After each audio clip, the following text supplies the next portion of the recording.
Everyone, welcome to my channel. ఈరోజు అగరగర జున్నుని ఎలా చేసుకోవాలో తెలుసుకుందాం. అగరగర అంటే ఏంటో అనుకునేరండి.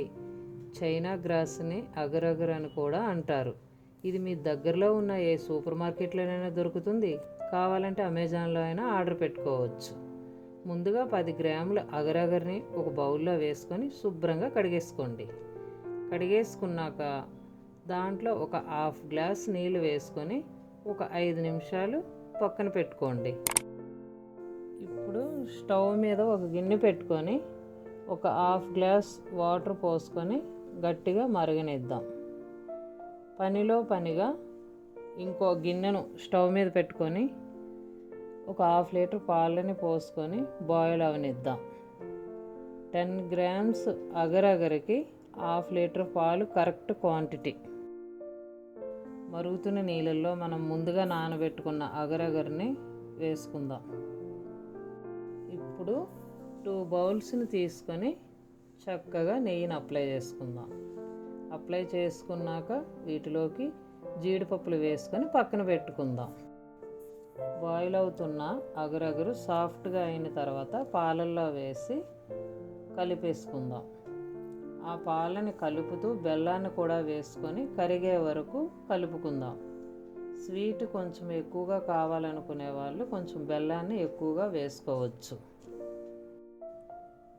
చివరిగా యాలకులను పొడి చేసుకొని పాలల్లో వేసుకుందాం. కొద్దిసేపు కలుపుకొని స్టవ్ ఆఫ్ చేసుకుందాం.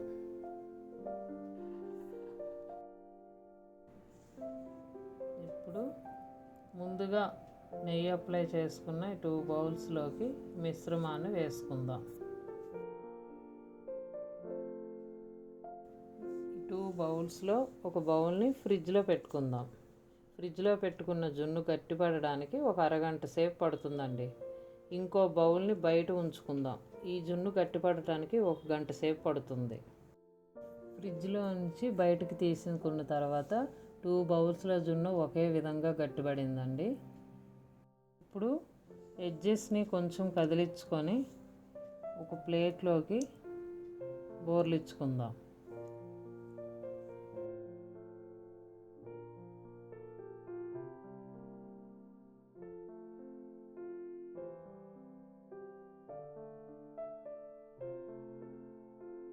చూసారా ఎంత సాఫ్ట్గా ఉందో?